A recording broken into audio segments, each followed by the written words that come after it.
If you want to get your music used in film and television, you need to learn about sync licensing and how to get in touch with music supervisors. That's why I booked a coaching session with my friend Chris SD, who helps independent artists connect with music supervisors and build relationships directly with the decision makers who put music into film and television.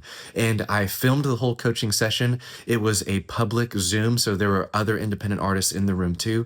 And the recording of that session is right here. So stay tuned. You're going to learn so much about music supervisors, about sync licensing, and how to get your music into the movies. So I hope you enjoy this coaching session with Chris SD. In case this is one of the first live streams that you've joined about sync placements and music licensing, you got to know a little bit about Chris SD. So Chris is an award-winning music producer. He's won Juno Awards, which is Canada's Grammy. He's Canadian. You'll hear a little bit of that when he talks. But Chris has earned the reputation of being the go-to guy for indie artists who are looking to get their songs in television, film, and doing it in a way where you actually can earn a check. And so Chris is a wealth of knowledge about this subcategory of the music industry. It's such a good time always talking with Chris. And so you guys are here in a small room. This is like a coaching session.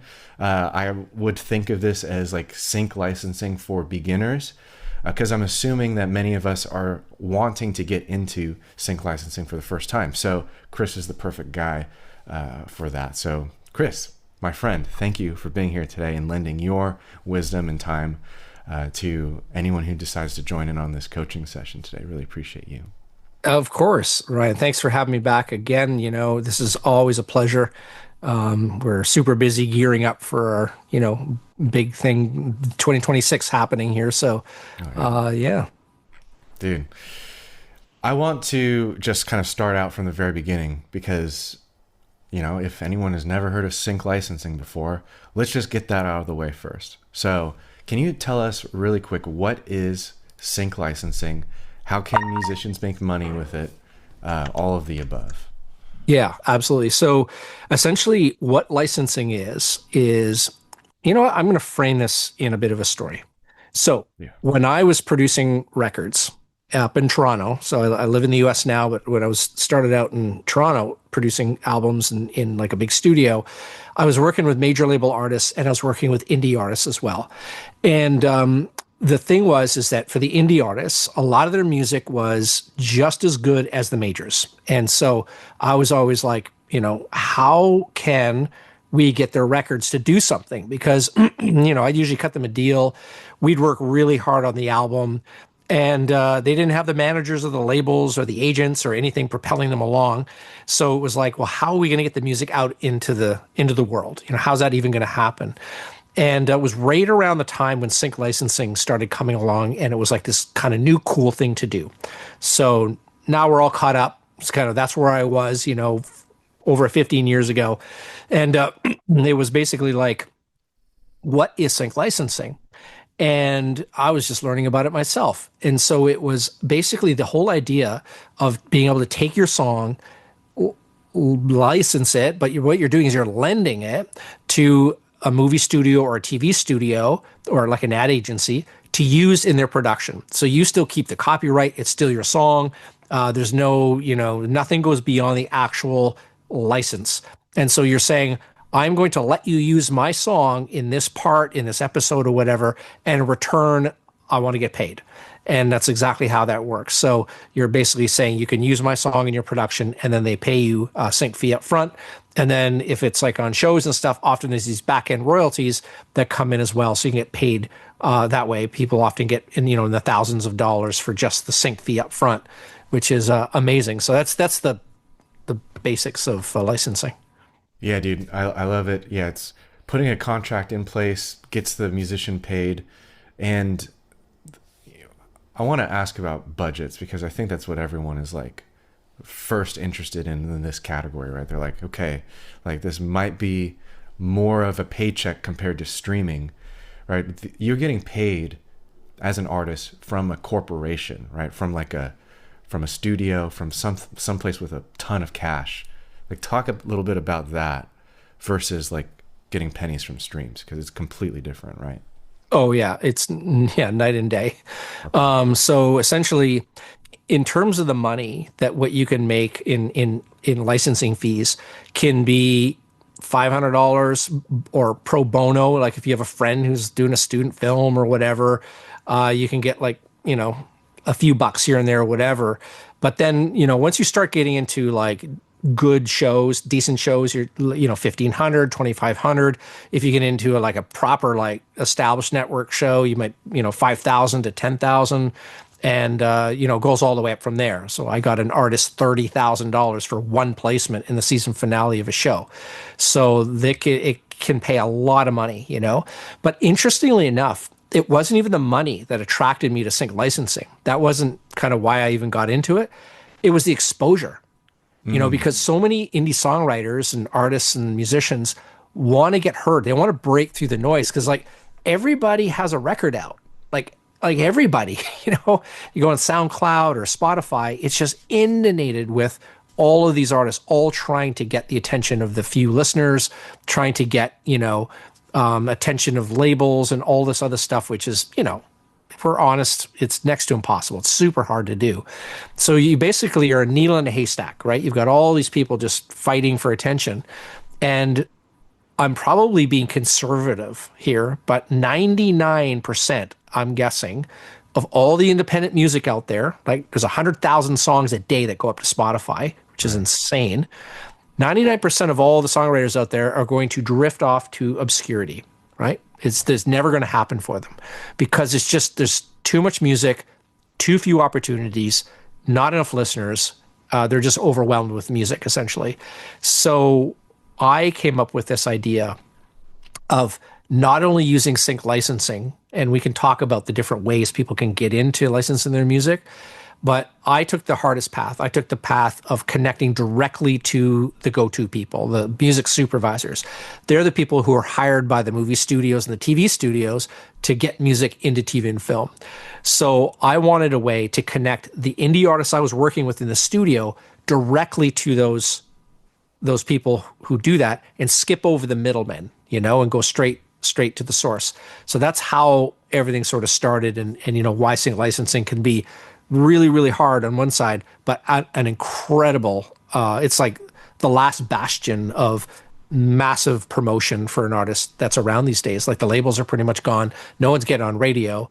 So unless you have an awesome viral video with cats in it or something, you're never going to be able to get that kind of splash, other than getting it into a super popular show, movie, or an ad kind of thing. Yeah, it's like the trifecta. Like you're getting paid for the usage of your music, which is great. It's like fair. Then you're also getting all of the eyeballs or the earballs, right? Listening to your song if they are viewing the show, right? And you mentioned it could be anywhere from an indie film to a major network show or even on Netflix, right? So this could be thousands or hundreds of thousands of viewers / listeners. And then you also get the association with that title. You say, I was in a Netflix show. And so that's like the trifecta of like benefit in my mind. And you mentioned like music supervisors. Those are the people who actually help choose the music that go into the shows? Yeah, I mean they're essentially hired by the directors and the producers to find music for the shows. Now, sometimes a director might have really specific ideas, and say, look, here are the songs that I want, go get them for me. Because part of the job of a supervisor is going clearing music. So they might have an idea. Usually they don't, but once in a while they will. So it's just, I want this, and the other thing. What often happens is a director or a producer will have an idea of what songs they would love to get. But the problem is, it's like, I want to get the Led Zeppelin track, and when the levee breaks or something, and I want to get this Beatles track, and I want to get this and that. They can't actually afford it. The master's way too much money, right? Yeah. So this is the kind of the secret of how indie music came to be in sync licensing.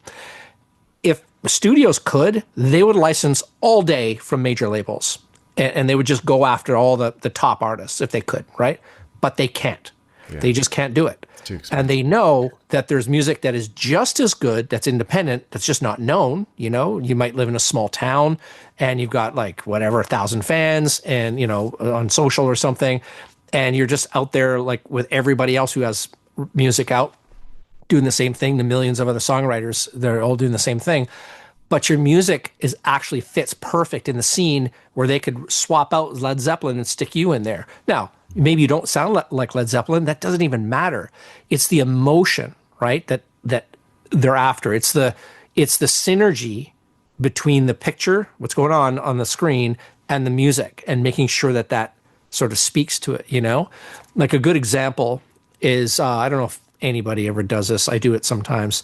Is that I'll be listening to a music. Usually, I'm alone driving my car at night or in the day, whatever, and there's a song on.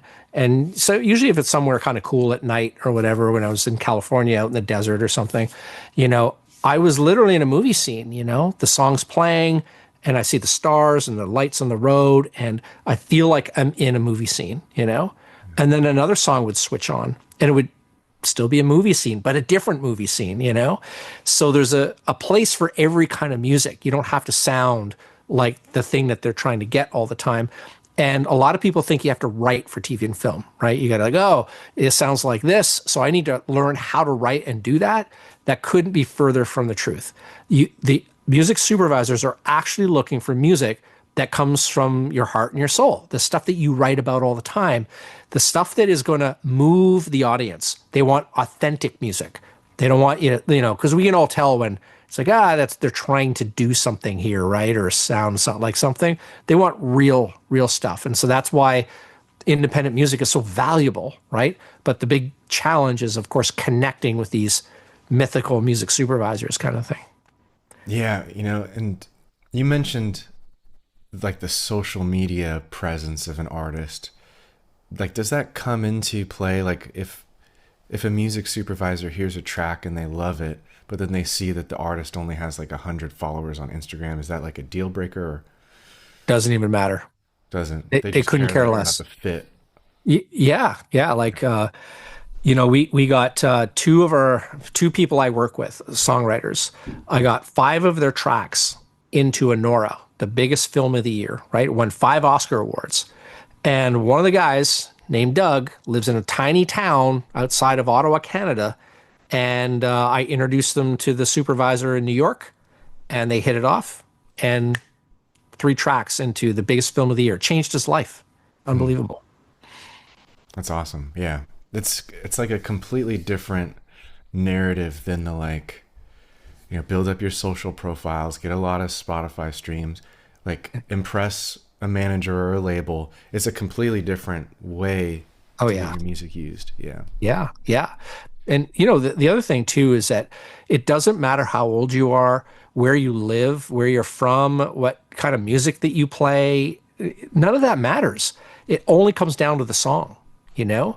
So you can, you know, I've helped songwriters do things like and land in Billboard magazine, get like their Spotify tracks, you know, spins going through the roof, getting called by festivals to go play, getting management. I had another songwriter from Italy who ended up getting 6 big placements and was able to go on a world tour. He got so many fans from those placements that he was able to actually book shows in Asia, North America, and Europe, which is unbelievable.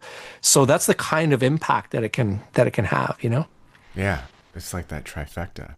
Now, so it really comes down to music fit. Like these music supervisors, they work for the director or the movie studio. They're trying to make the best movie possible. Music's obviously needed. How is how does like library music come into play? Because I've seen those websites where it's like, you know, there's a million tracks and, you know, there's like a search engine. And if you're like, I want to have like a soft piano, you know, like what's the difference between like getting into music libraries versus like actually pitching your music to music supervisors? Yeah, that's a great question. So there's 2 traditional ways that independent musicians can get into TV and film. And there's a third way, publishing companies, but that's usually for major label artists. Yeah. Sometimes indie artists have publishing deals too, but with a big publisher who will pitch their music and stuff. But all three of those routes, sync agent, music library, or publishing companies, come with this like huge penalty for indie songwriters. And it's not the money. Right? Normally, you're paying up to half your money to an agent, for example. Publishing companies usually taking half the money and stuff like that. That's not the real penalty because you might be like, you know what?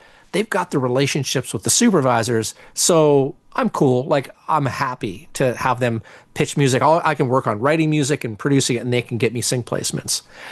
The big problem is, going back to what I was saying, everybody and their dog has a record out. Everybody's in libraries. Everyone's doing the same thing. Yeah. So libraries, typically the big ones, have millions of tracks in them, like millions, you know? Yeah. So you're basically like a needle in a haystack. You're just like playing a lottery. And so, you know, you can ask all your friends, right, who are musicians, how many placements have you got out of a library? You might have a one-off here or there, like back in 2017, I got this one spot, you know, and it's like, wow, that's great.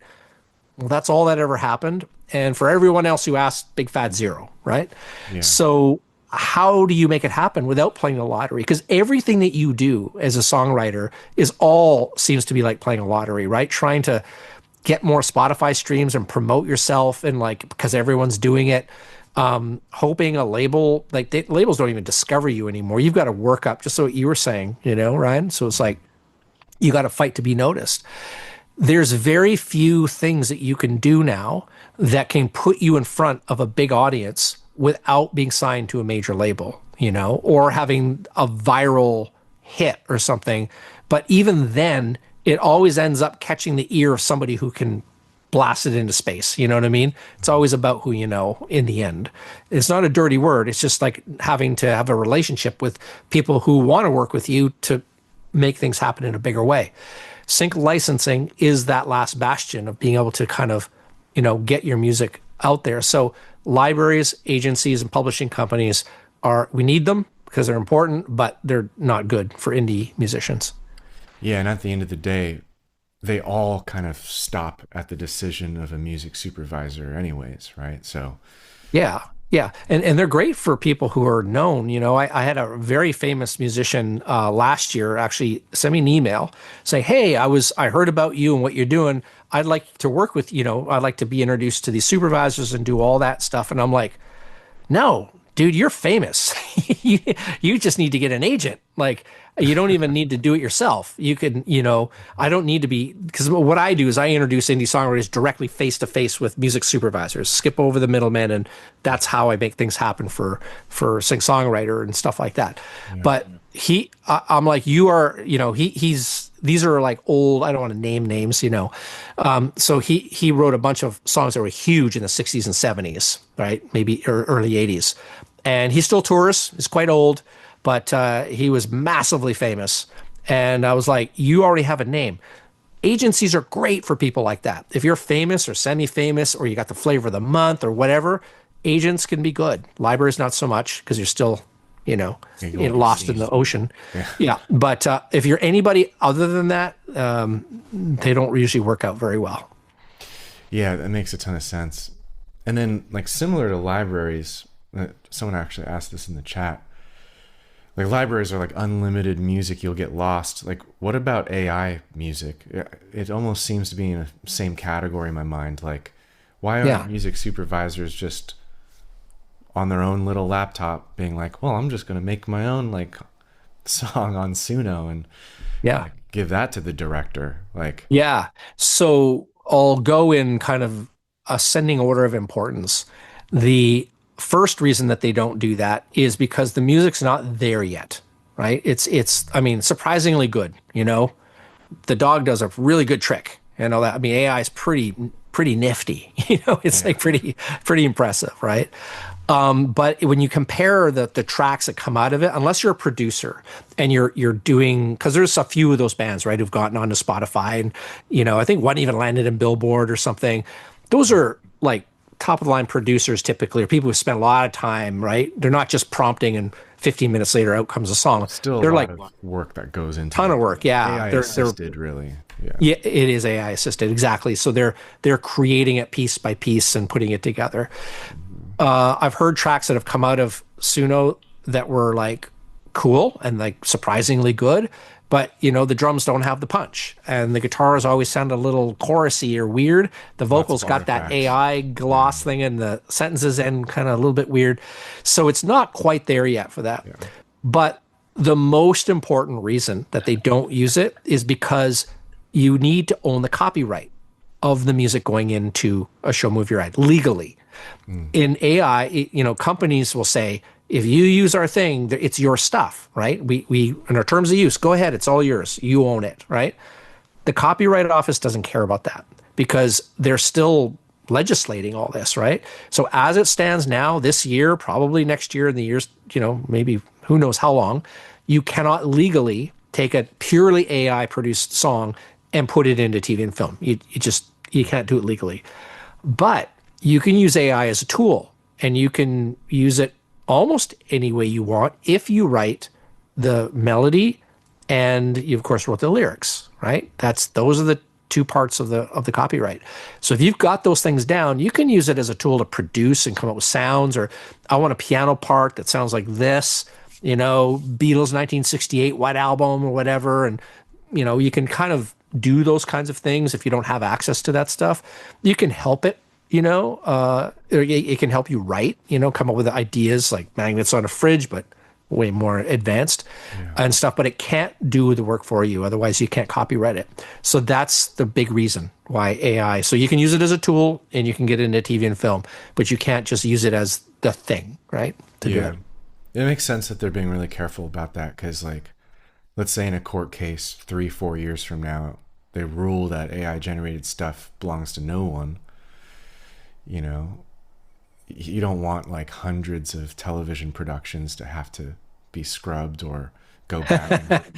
That'd be a nightmare for a television studio to have to go back and change all that content. Yeah, I mean honestly, that's one of the ways to quickly blacklist yourself in the industry is like do something like that, pull the wool over someone's eyes, because you have to disclose it, right, to the supervisors legally. So they could probably sue you in return, and no one wants to go down that road, Oh, yeah.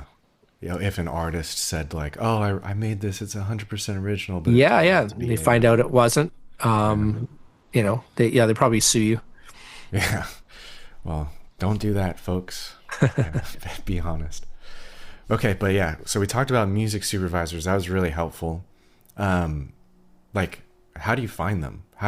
Where do music supervisors live? They hang on trees. Run into them at coffee shops, I don't know. Yeah. Well, so first off, for people to sort of understand, music supervisors are cool. They're music people. At least the top ones are. So there's a whole bunch of different kinds of music supervisors. There's people who work on reality TV, people who work on soap operas. That's really the low end. Like you're getting paid sometimes nothing or like a few $100 for that kind of stuff. Not much attention, and maybe you don't want your music associated with some of the stuff, whatever. I tend to work on, the upper half. So the bigger shows and bigger movies, Grey's Anatomy and SWAT and Netflix trailers. And these are just things that have just happened, they happen all the time at Sync Songwriter. But to basically to connect with these people, I took the hardest road because everybody wants to connect with them. Like everybody does. It's like they got a T-bone tied to their leg. Everybody just wants to, and so they're always trying to restrict, because they get hundreds of emails a day, right? From not just indie musicians cold emailing them, which they virtually never respond to. Yeah. They got labels and publishers and agents and libraries, and they're all hitting them all the time. And those are just their go-to people typically, that they respond to. Mm-hmm. And so I'm one of those go-to people because I've developed a relationship with them over a long time. It took me years to build up a big network, and it's based on trust, right? It's based on trust, and they know that the songwriters that I introduce to them have been, vetted in some way. Now, I'm not an elitist. I don't look at somebody and say, oh, you're better than that person, and, I'm going to, help you out. It all comes down to the dream. When the Beatles, I love this story. When the Beatles got signed, they weren't actually that good. They had been rejected by like 11 labels or something, 7 or 11. Can't remember which, but they were rejected by all these labels. George Martin said he signed them not because they were good, but because when they walked into a room, he said he felt uplifted. And when they left, he felt diminished. And that always stuck with me, It's like, you don't have to be genius right out of the womb, and you take that forward into adulthood or whatever, young adulthood even. It's just like, if you're not that good at something, I mean, I was never good at this. I couldn't even talk on a camera, it was super weird to me, I just learned how to do it. Just like, you learn how to make chords, right? Or play piano. It's like, it seems super hard to people who don't play piano. It's like not that hard when you learn it, right?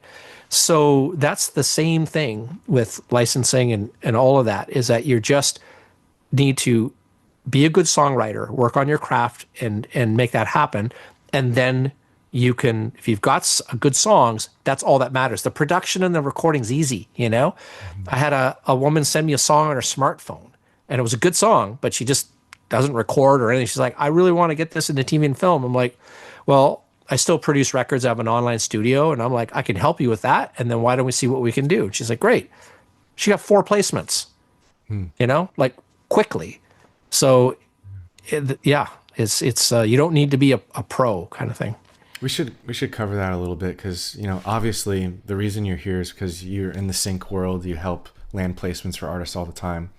But as like an overview, what would you say is the process if an independent artist, like maybe someone in this room, if they wanted to take a song that they've written and eventually get it ready to show to a music supervisor, like what would that process be? Right. So the key thing is the song, as I mentioned earlier.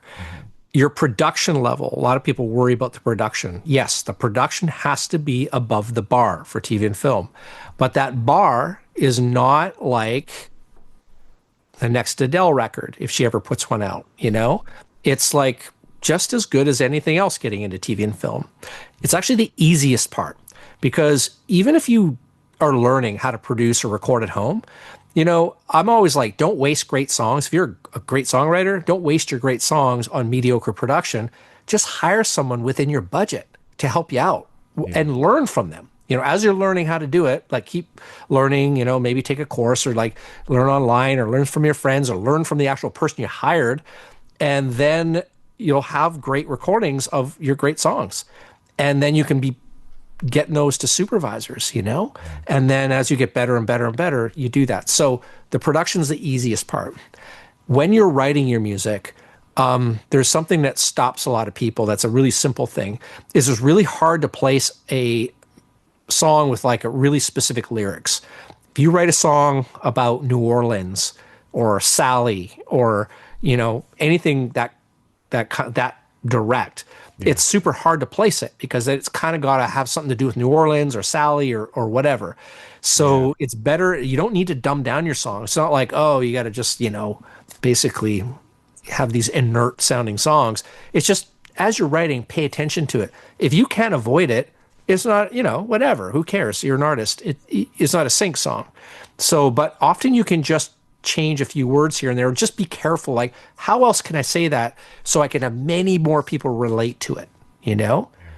Don't like, I was talking to somebody today about this actually, and they had a song they wrote for their wife, and she has blonde hair and blue eyes, and they put that in there. And it was like, maybe you just change it to like sparkling eyes and beautiful hair or something, so that it just relates more to more people at the same time. It doesn't kind of pigeonhole it, right? So that's one. Yeah. There's a bunch of other things like that, but that's like an obvious sort of one. Yeah, if the main character of the television show is the exact opposite of your lyrics, then it's going to get in the way. Yeah. Yeah, that makes sense.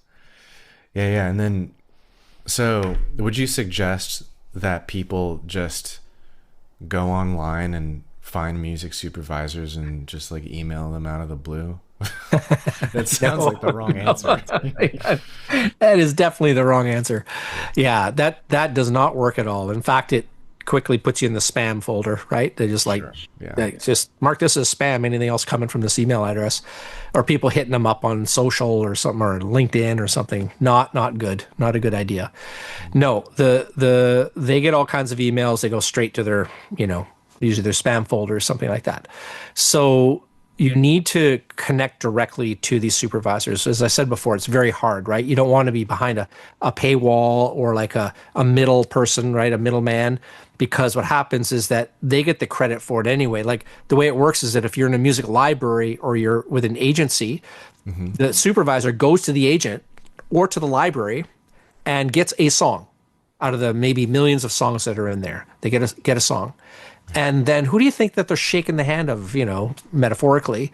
It's the studio, it's the library and the agent that gets the cred for your music. They might see your name, right, on the contract or something in there, but they're not communicating with you. They don't know who you are. And then that sync placement happens, and say they pick your song, you're like, yes, you go out for dinner, you hang out with your friends, and it's like, I'm buying the beer tonight, whatever. And, you have a great time. But then tomorrow comes, and the day after, and the day after, and the day after, and that supervisor or other supervisors go back to the agent, back to the library for another song. And you're like, great. What are the odds of them picking your song again? Because there's millions of them in there, right? Super, super, super low. So the relationships between the agent and the library with the supervisor. So you want to be able to position to get those relationships yourself, right? Yeah. And that's what I did at Sync Songwriter, was basically like introduce indie songwriters directly to music supervisors. So you can form your own relationships. I'm not a middleman. I don't take cuts of songs. I don't shop music. I'm literally like, my friends can become your friends, essentially. And then you take your career, you go to town, do that world tour, as I was talking about with that person I worked with from Italy, you have one song, that woman who got the 4 placements, and those 5 tracks into Nora, the list goes on and on and on. There's another member got 3 tracks into Grey's Anatomy, 2 this last year in a row. So it's just like, that's how we get all the sync placements, is the relationships between the artists or the songwriters and the supervisors. And they don't care about your social. They don't care where you live or how old you are or whatever. I've had people in their 70s, I'm guessing 80s. He never told me how old he was, but all kinds of people get sync placements through these relationships. Yeah, I love that you said that, because I see a lot of parallel there, even with fan base building. You don't want to just go after the streams, you want to go after the people. And it's similar to sync. It's like you can get one sync maybe by luck or whatever it is, but really what you want to do is be known by the music supervisors as someone that can solve their problem, right? They're trying to do a job. They're trying to put music into projects that they're hired to manage, to supervise.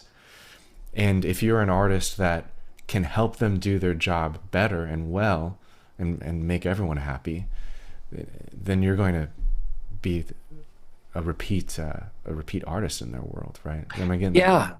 Yeah, absolutely. And so much of it comes down to trust. As I said earlier, it's like, it is about who you know, which shouldn't be a dirty word, right? Sometimes it is. Nepotism and all these other things float around in that same pond, But I'll tell you just a real quick example. Before I was a bigger producer, I was like an up and coming, engineer mainly, moving into production. And I was a studio guy. I was always in the studio, just doing stuff. And then I had this guy who shot music videos that I had met, and we got along well. And he came out from another city, and he came to Toronto where I was. And he said, let's go, go out. There's this thing going on tonight. And I said, yeah, sure, whatever. Let's go out and hang out. So we went out, and I was known in the industry, because I'd worked on some fairly big records, but I didn't really socialize much and stuff like that. Mm-hmm. All these people were in the room, would come over and talk to my friend Mike. Mike, how you doing? Mike, what's been up? Hey, do you want to shoot a video for our new band? Major label guy. Hey, Mike, what, blah, blah, blah, all this stuff. And after I was like, how do you know all these people? Like, you're not you're not like super extroverted or schmoozy kind of person. And he's like, I just always go out to everything I'm invited to. I'm like, wow, that's amazing. But it took him years to build that network up, you know? Yeah. And so ultimately what happens is that you want to sort of think about, how am I going to connect with these right people in TV and film? How do I get there, you know? And you can do it how I did it, inspired by Mike, and you could move to LA or New York and go to everything, not just conferences. Those are harder to meet people at, actually, ironically. But you go to like house parties and gatherings and birthday parties and all this stuff. And over time and over years, you get those relationships, because it comes down to trust. Because, you know, like I said earlier, like if you got a sample hiding in there, or let's pick on bass players for fun, you know, bass player in your band comes out of the woodwork, says, oh, I was in the same room, and, you know, and whatever. This is the problem, right? So they want to have go-to people that they know, that are bona fide, who understand sync. They understand what one stop is. They understand what splits are. They know what their copyrights are registered. They've got, you know, their work for hire is all done. And those are just the deal points, you know? So those are all things. It's not complicated, but you got to know that. But they've got to feel like they trust you. And we're all like that. We're all like that. Like all of us, I know, cringe if we like go to a new dentist or take our car to a new mechanic, or, you know, we need a new contractor, or like who knows, whatever you in your life where you're like, okay, we're going to see how this works out. Cross my fingers, you know, because we all have problems with stuff. I'm right. Things broken. It's not just me. Yeah. I assume it's not just me. Yeah. Like, you know, tech support and take an hour or whatever. So it comes down to trust. And you go back to the places where you're like, they're awesome. Like the person who cuts my hair, I love them. I finally found a good person to do that, or whatever that is for you. Yeah. So a restaurant you eat at, or whatever, you know. Yeah. Credit card companies not always flagging your credit card for fraud, you know, when you're just like, I'm just trying to buy something online. You know, it's like, so anyway, that's I'm rambling now, but I can't emphasize the importance. That's why I'm rambling, is that the importance of the trust, importance of getting into the closed circle with those supervisors and forming those relationships yourself with them, you know, and that's what we do at Sync Songwriter. So that's amazing, man.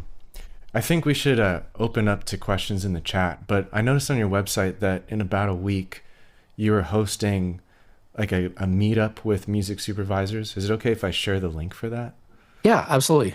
Okay, I'll get it. Yeah, no problem. So basically what I do once a year, every year, is I invite 5 of my music supervisor friends, the people I work with every day with, you know, Sync Songwriter, and I invite them to the Sync Songwriter Music Supervisor panel. This year we're going to have like Matt, who did Anora, biggest film of the year, Justin from Grey's Anatomy, and, you know, some other ones. And we're going to basically sit around and talk about, this is how it's different, about independent music and what they're looking for right now, why they love independent music, why they love supporting independent musicians as opposed to going to libraries and agents and stuff like that. You'd be surprised to know they actually love doing that. And most importantly, you're going to find out how you can connect directly to them. So it's a very popular panel that we do every year. Is well over 10,000 indie songwriters show up for that, and so on. And I, of course, can't work with everybody. It's like impossible, but the right people know who they are. And so we end up getting to be able to connect and work together. And that's how the magic happens, basically. So it only happens once a year. Yeah, awesome, man. Yeah, I dropped that link in the chat. So open that up. It is registration based because you have to send out the Zoom link, right? Yeah. Okay. So make sure you guys, if you want to be there, if you want to get that email for the Zoom link, make sure to register. And then we'll open it up to questions if that's okay with you, Chris, in the chat. Oh, yeah. Is that cool? Love to. Yeah. So drop your questions in the chat. We'll just go in order. You don't have to, I don't even think we have a Q&A feature in Zoom. So just drop it in the regular chat. And I already see one in from Gary. He says, another AI question. Let's say you write and record your song, register it with the Copyright Office, then upload it to Suno, and Suno adds instruments to your own arrangement. Would that song fly in the sync licensing world? Yeah. Yeah, it should for sure. All you got to do is you need to be transparent about it, right? So as long as it's your song, Suno's not changing the melody or changing the lyrics, you can use it as a tool. As long as it's as a tool, and you have to be transparent about it with the music supervisors. That's really all that matters. Yeah, because technically that would be an arrangement. Yeah. Yeah, okay. Now, there's one thing to keep in mind that's important to know is that currently, right, at least this year, supervisors are generally, they're careful with AI music because it has a connotation, It's like So a not lot of people, favorable. there's been a bit of a backlash against it, as I'm sure lots of people have noticed, is that, that's not real and it's not, it's not human and whatever. So they will place stuff as long as you're transparent about it and they will accept it and look for spots for them, but they lean towards human produced music. So, as long as you're transparent about it, that's really the most important part. Another thing too, and I don't know if this is just me, but we touched on this very briefly, but I feel like AI music has a sound that just isn't professional yet. Like, I Yeah, don't it's know not how quite else there. to Yeah. describe it, but it sounds like it's a really bad MP3 that's been like at a too low of a bit rate or something, It just doesn't have that crispness. So like I'd imagine just like from if I was going to get into their minds, like even just by ear, they would think like, oh, this is AI, this is lower quality compared to like a pro studio production. Yeah, exactly. Like that's very important to it's all in the hands of the creator, right? So Mhm. like I said, there's some AI stuff out there that I mean, I can hear it because I'm, been producing records for over 20 years. So I can hear it and stuff like that. But there's good work being done with AI. It's not really quite there yet, but you can feasibly do it. I'm sure there's been music placed that's, been helped or enhanced by artificial intelligence. But you got to do it right if you're going to do it. Yeah. We got another question in. Anyone, feel free to join in and drop your questions in the chat. This one's a good one. It's about signing with a sync house. And he just gives a little bit of background. He said that someone reached out, wanted to sign an exclusive deal in order to pitch the songs. He said he declined it. Do you have any advice, or did he do the right thing?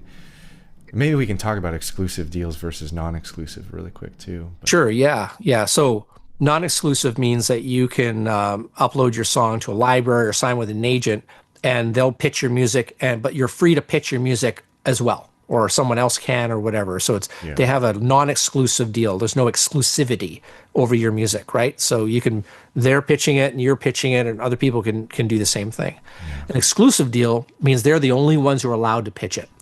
And a lot of people say, well, why would I sign something like that? It seems like kind of crazy. But the point is that when you get into an exclusive deal, it can actually be good because typically the agents that want to sign you to exclusive deals tend to be higher end and they tend to be more invested in your music.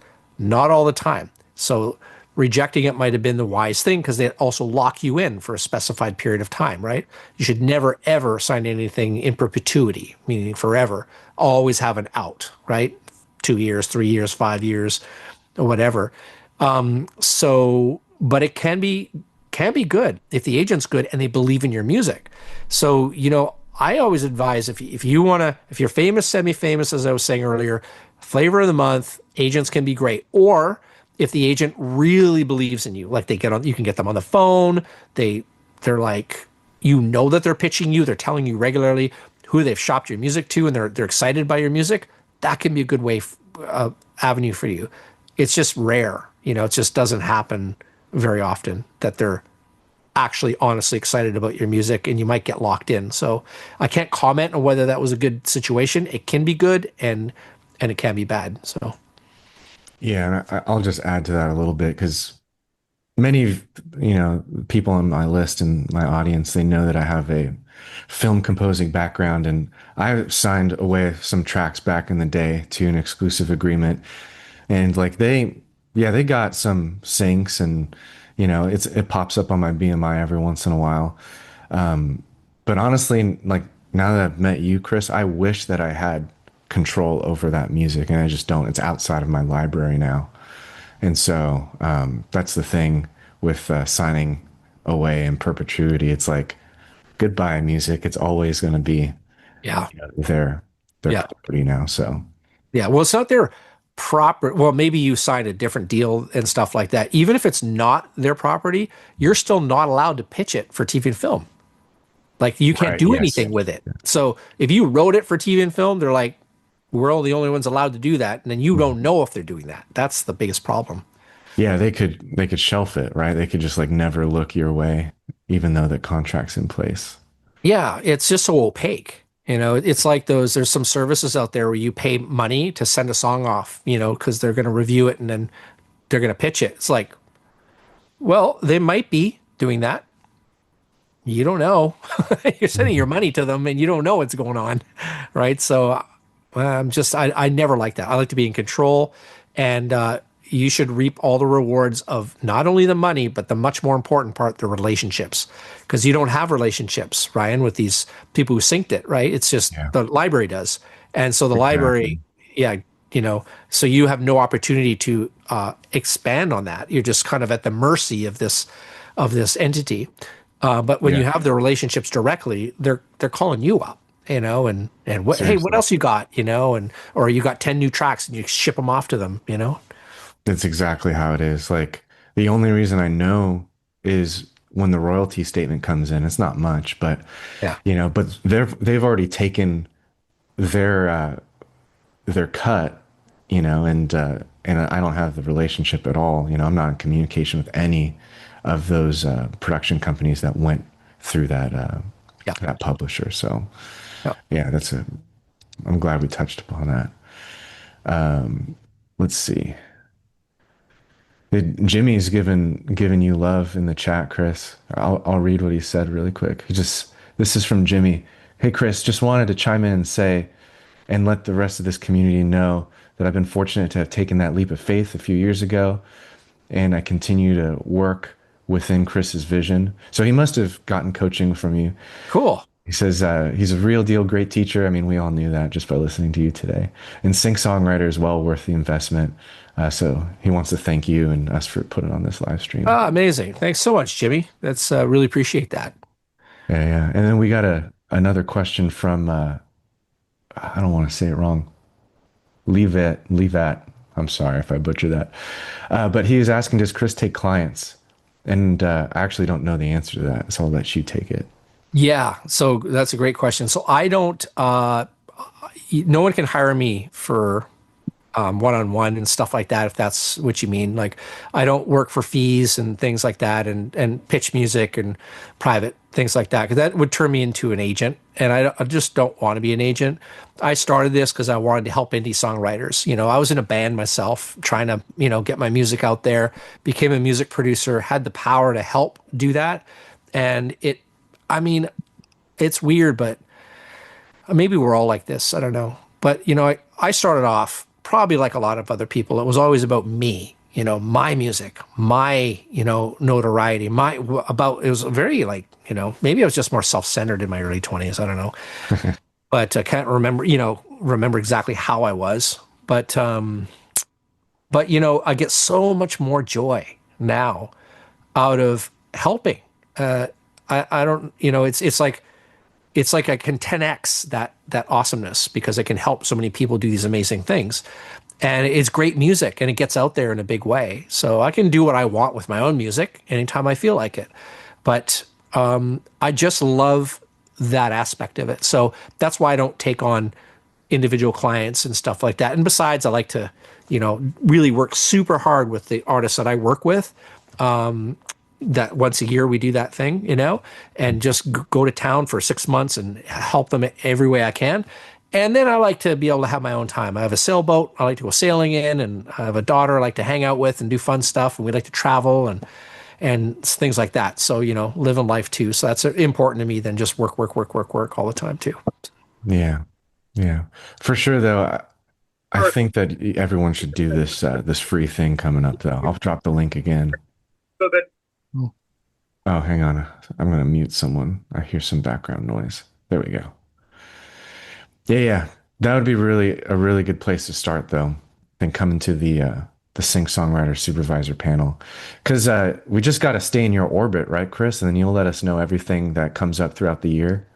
Yeah, exactly. So I literally created this panel so that an indie songwriter could go there and hear from their people, like meaning that music people, because all these supervisors, like I said earlier, they're all either in bands or they love supporting musicians, and they're just great hangs, and so showing up there to see the people that you're actually going to be trying to connect to understand how their minds work, hear all the questions about like what you can actually get paid, what they're looking for right now, why indie music is so important, and then how to actually connect with them.